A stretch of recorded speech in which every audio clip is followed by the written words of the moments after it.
take a look around it. In the simulator, anytime you want, you can easily switch to cursor mode.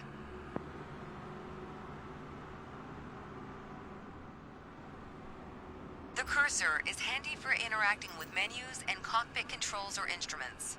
As you can see, activating the cursor also displays the toolbar. The toolbar is a quick access menu that allows you to control various aspects of the simulation. Try to find and open the basic controls panel. The basic controls panel is a useful reminder of the button layout for the devices you're currently using. Now try to find and open the camera panel in the toolbar.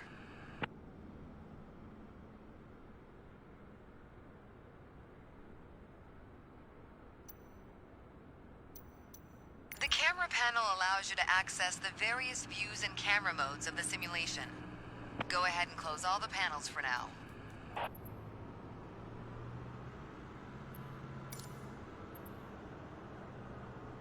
Right now, we are in the external view mode. Let's switch to cockpit view next.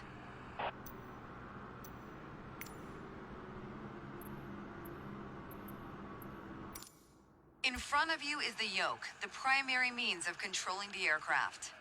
In the simulation, you'll be controlling the aircraft with your peripherals of choice. So let's hide the yoke for now.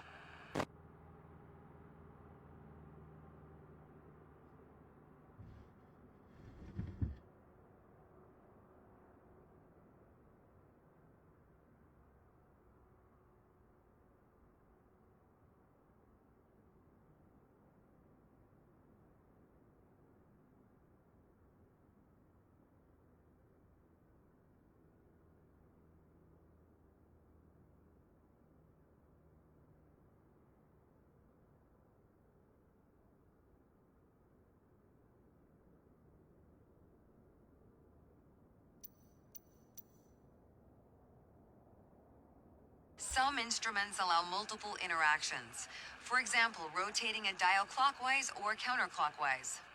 In these cases, you need to lock the cursor onto them in order to interact.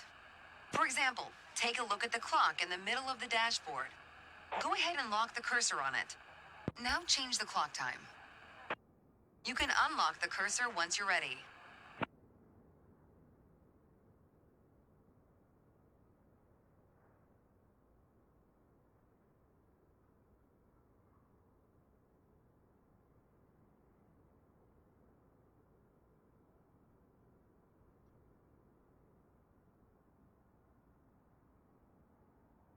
For now, we're done with the cursor, so go ahead and hide it. Alright, as we've seen, when you want to look around you, it's easy to rotate the camera. But you can also move it freely in the cockpit to get a better view of anything you want to see. Even through a window to look outside.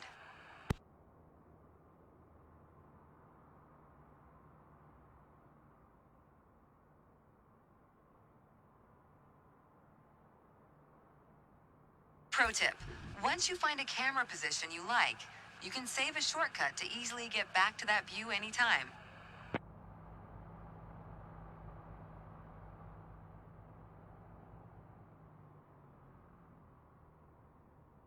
Now, reset the camera to its original position.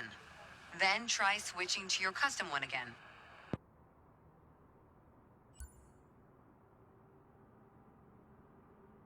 Alright, that covers all the main camera functions available in the simulation. Try to familiarize yourself with them a bit more. Then reset the camera to its original position whenever you're done.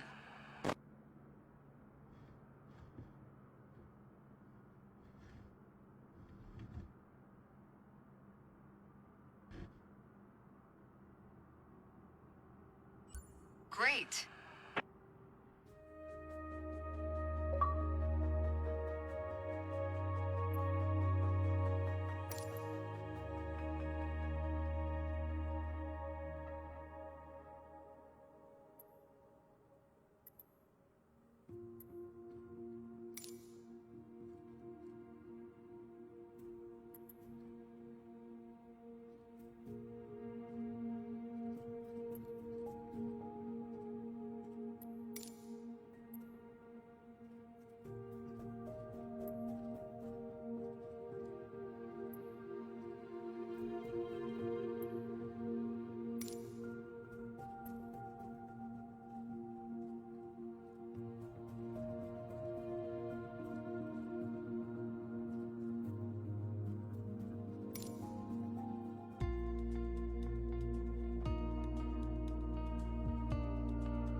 Let's get you familiar with the aircraft, a Cessna 152, and a few commands to navigate it through the skies.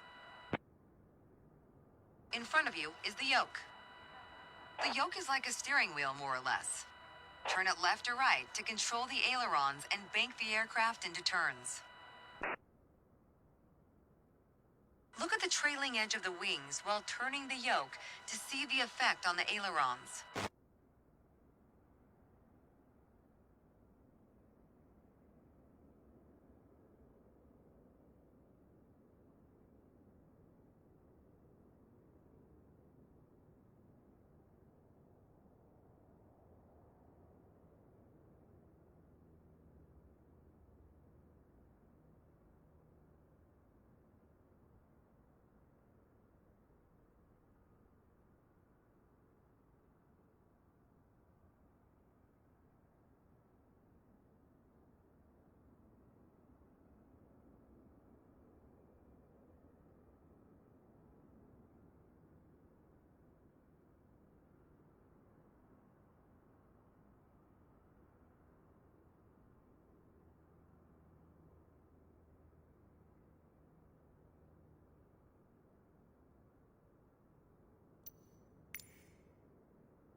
Okay.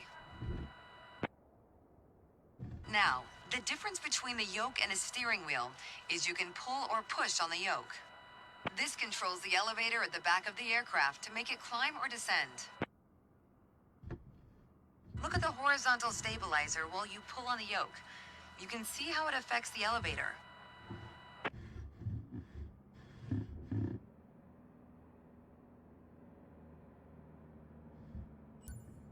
Nice. Down at your feet are the rudder pedals. They steer the aircraft when you're on the ground. The upper part of the pedals also control your brakes. In the air, they control the rudder at the end of the vertical stabilizer to yaw the aircraft. This is mostly for small corrections, for coordinating turns or compensating for a plane's tendency to pull left during takeoffs and climbs. Look at the vertical tail while operating the pedals to see the effect on the rudder.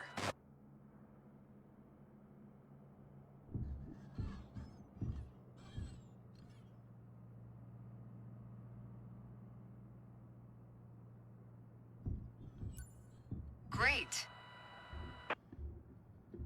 Last but not least, the throttle is located near the center of the cockpit. Pushing forward will increase power. Pulling back will decrease power. First, look at the throttle and select it.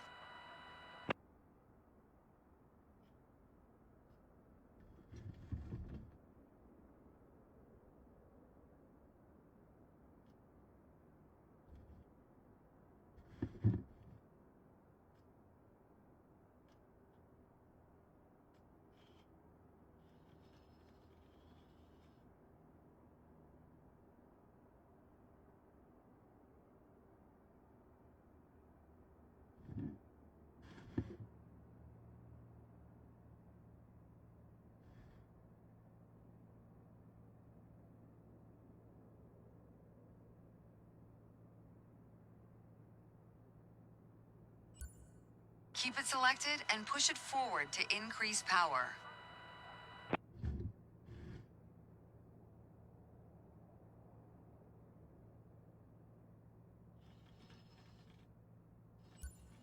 Power is increased. Now, pull it back to decrease power. Power is decreased. Now we'll do the same without focusing on it. Deselect the throttle. Look away from the throttle and increase power.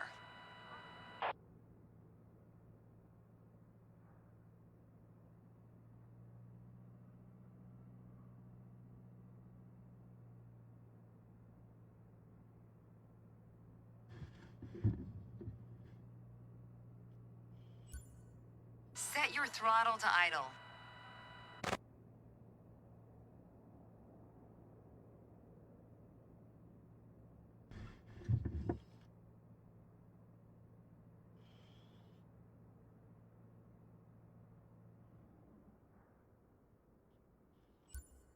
Excellent. When the engine is on, you'll be able to see the power change on your RPM indicator.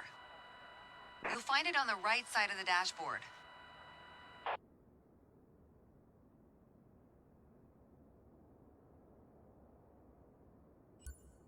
This tells you how fast the engine is spinning in hundreds of revolutions per minute.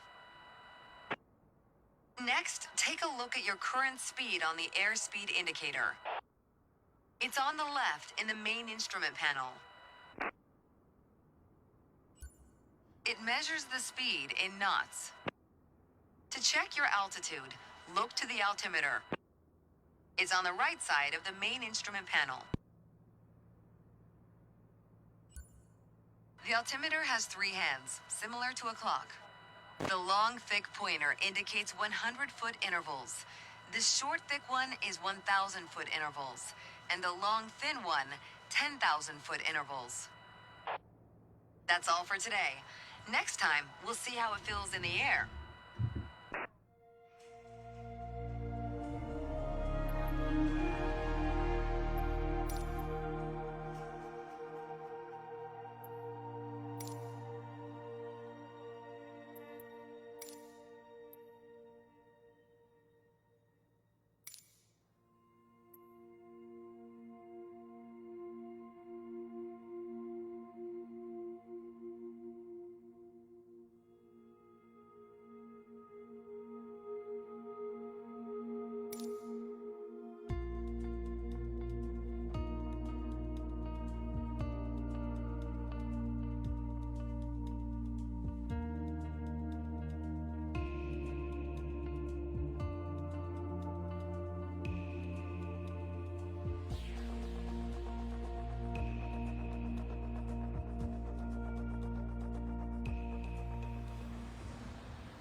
I've got to say, you chose a great day to go flying.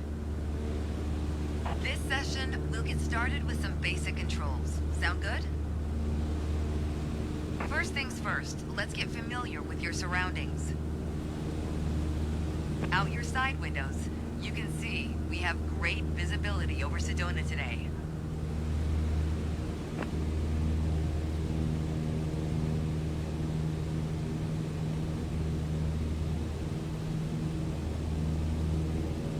This is Red Rock territory. Beautiful, isn't it? See if you can spot the Sedona Airport. The runway should be a pretty easy landmark to find. There you go. Visual confirmation on the airport.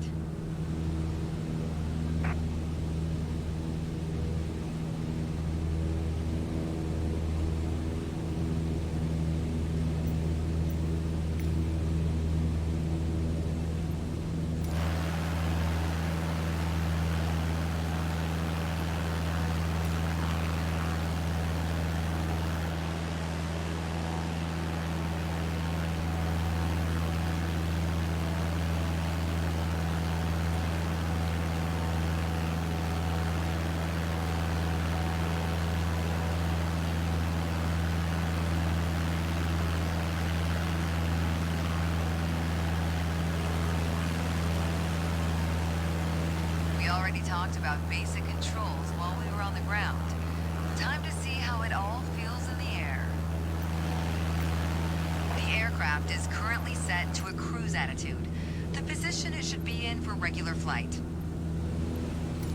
Alright, now let's try banking into a turn by moving the yoke. I'll go first.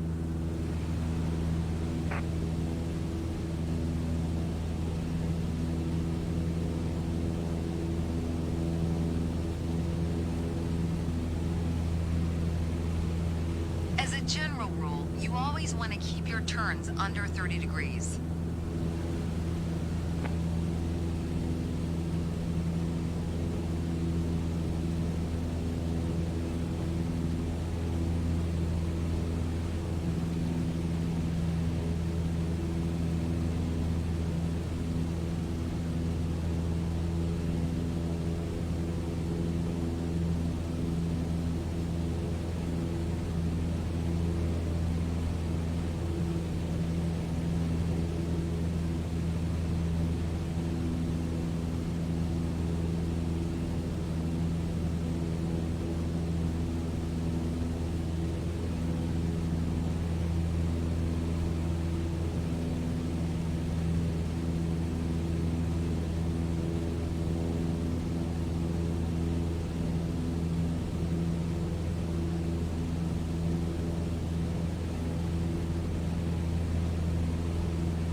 Under 30 degrees.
Let's take a moment to talk about taxiing. Taxiing refers to moving the aircraft on the ground under its own power. In particular, getting from the ramp out to the hold short point on the edge of the runway. Steering on the ground is managed through the rudder pedals. That's right, unlike driving a car, we turn by using our feet. Okay, ready? With the throttle idle, release your parking brake.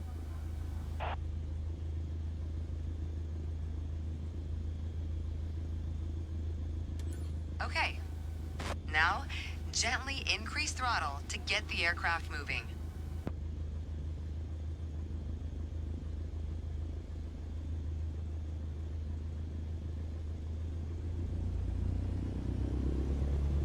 Go easy on your throttle.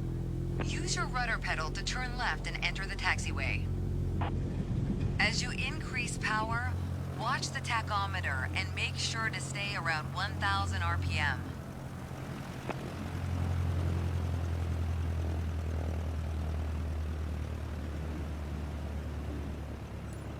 Now test the brakes.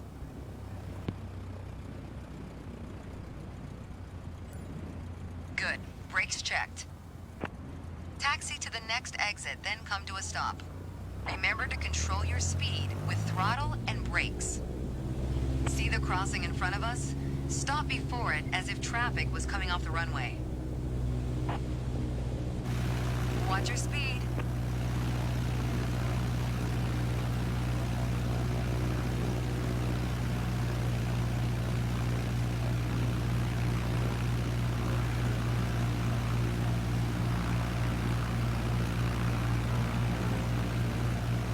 Alright, taxi to holding point Alpha 1 next. It's at the far end of the airport near the head of runway 21. Stay as close as possible to the taxiway center marked by the yellow line, and watch your speed.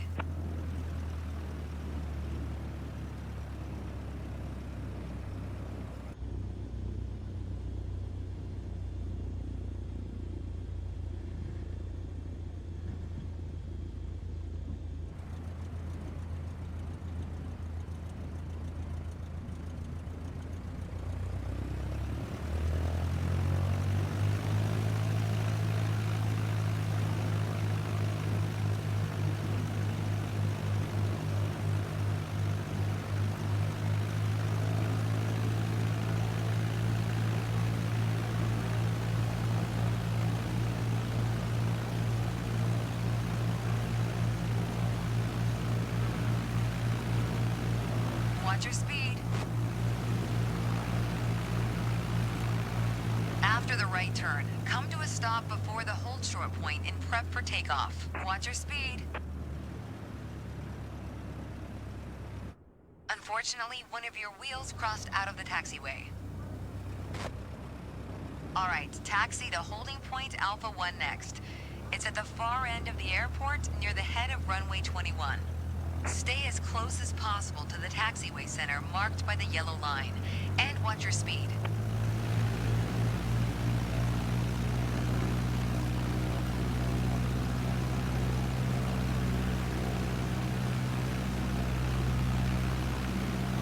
Watch your speed. Watch your speed.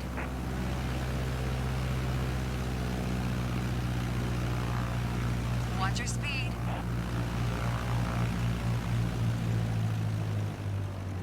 Watch your speed.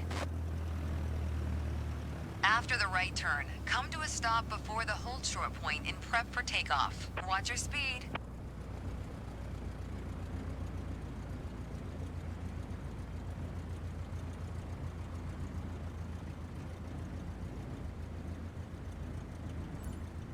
That was good taxiing. The next challenge will be to keep the aircraft under control while at full throttle for takeoff.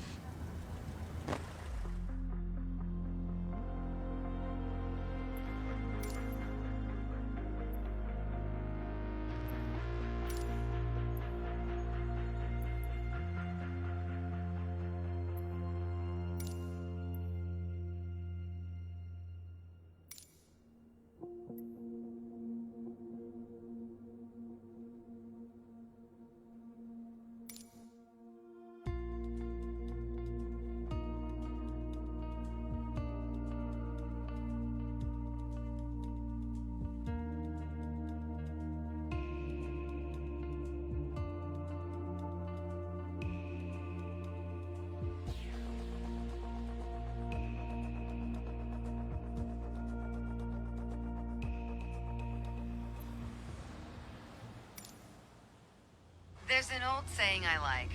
A mile of road will take you a mile. A mile of runway will take you anywhere.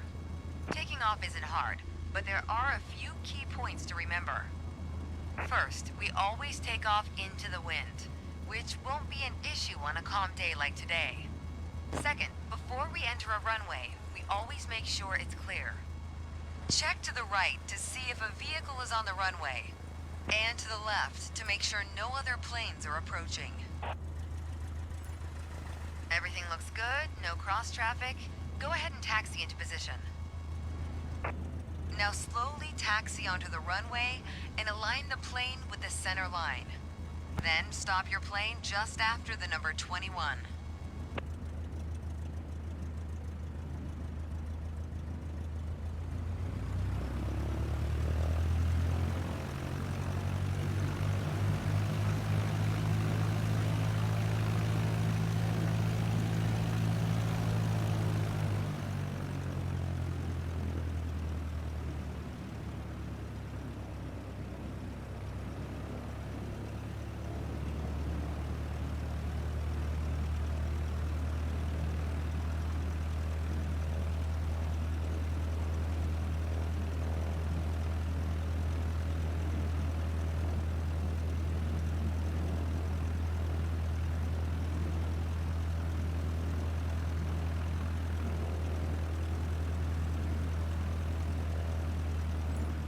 Excellent. All right, let's do this. Apply full power and I'll walk you through the takeoff as we go.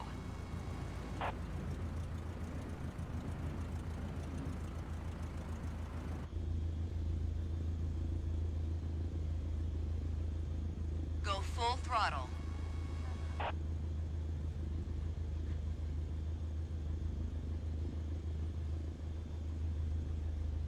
Go full throttle.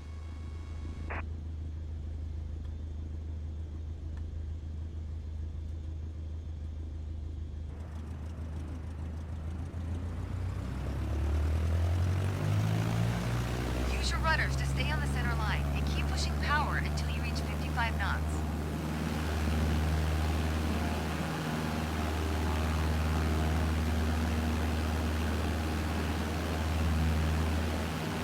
Good. Now gently pull back on the yoke.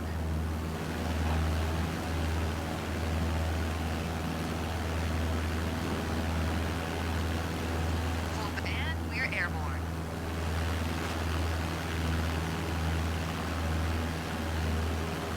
Line up the top of your instrument panel so it's a couple of inches above the horizon. That'll pitch us up and set a good climb attitude. Focus on flying straight. Use your rudders to keep the runway heading of 210 degrees. Maintain 75 knots and we'll reach our target altitude of 5,500 feet in no time.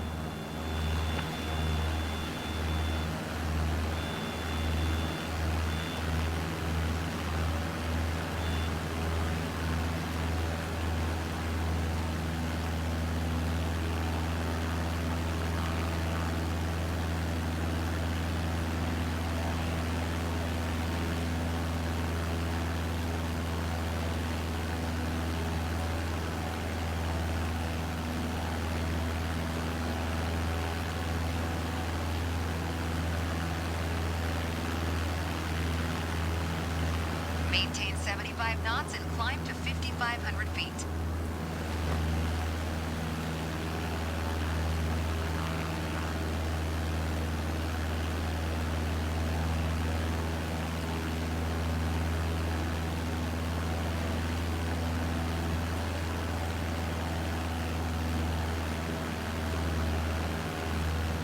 Okay, 5,500 feet. You've reached your target altitude. Good job.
For this landing exercise, I want you to focus on the yoke only.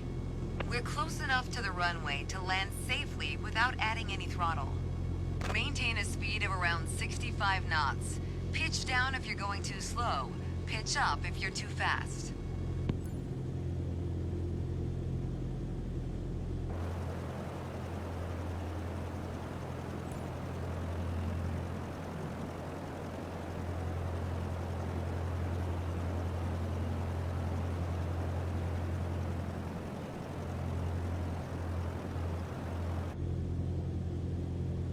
Keep your airspeed at 65 knots. When you're 10 feet above the runway, it's time to flare. To flare means to raise the nose of the aircraft to slow your descent for a softer landing, but without ever leveling off or climbing. The main landing gear will touch down before the nose wheel does.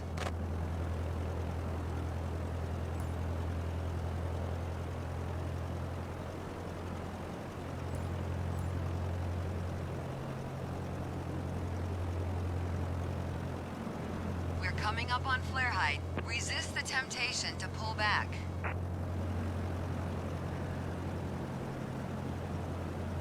Now focus on the end of the runway and pull back slightly on the yoke to aim the nose just above it. Nice. Now apply the brakes to slow us down and bring the plane to a stop.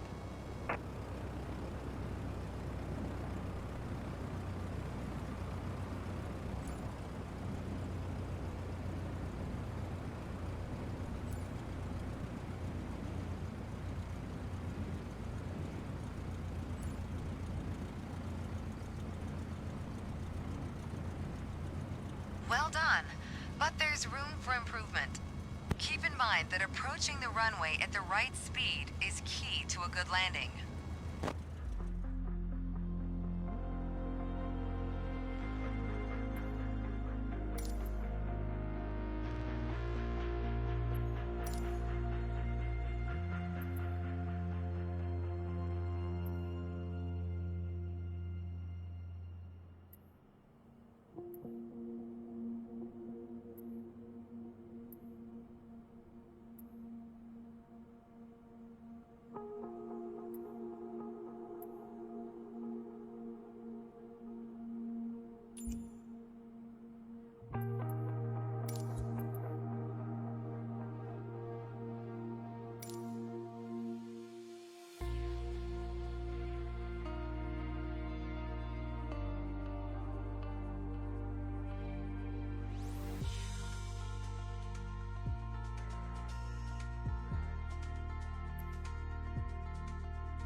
40 traffic Cub Crafters Alpha Sierra X-Ray Golf Sierra taking off runway 22 departure to the south.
Indianapolis Center, Cub Crafters Alpha Sierra X-Ray Golf Sierra is type Cub Crafters CC 19 1 miles southwest of India, 1,700 feet. Request flight following. Cub Crafters Alpha Sierra X-Ray Golf Sierra Indianapolis Center. Squawk 5044. Squawk 5044 Cub Crafters X-Ray Golf Sierra. Cub Crafters X-Ray Golf Sierra radar contact 1 mile south of India 2,200 feet. Altimeter 29.92. Roger Cub Crafters X-Ray Golf Sierra.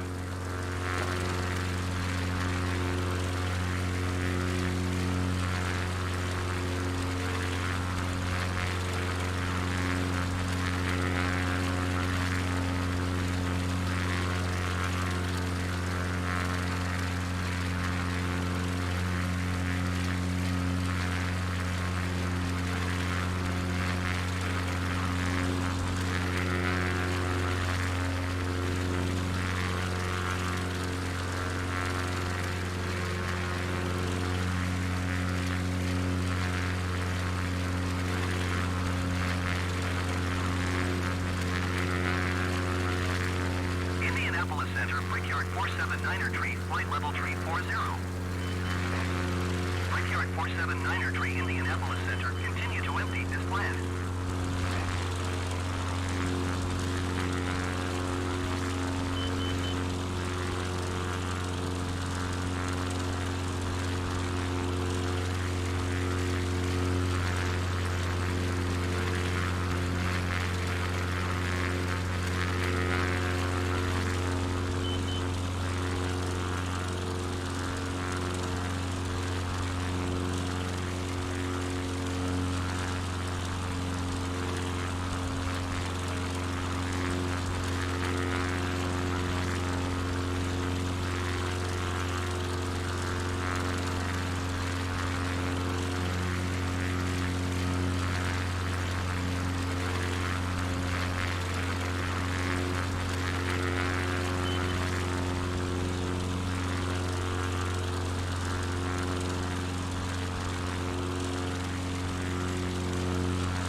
Traffic is 5 o'clock, 4 miles at flight level tree 50 generic. Report them in sight.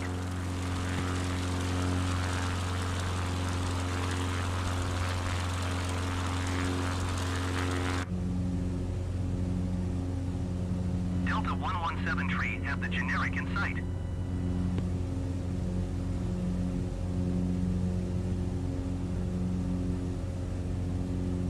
Brickyard 4604 contact Cleveland Center on 120.4. Good day. Endeavor 489er8 contact Cleveland Center on 120.4. Good day. Going Going to 120 decimal for Brickyard 4604. 120 decimal for Endeavor 4898.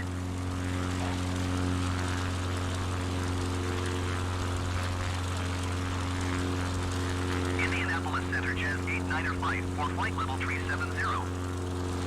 Jazz 8954 Indianapolis Center, continue to Arkham as planned.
Brickyard 5849er traffic is 1 o'clock 3 miles at flight level 370 generic.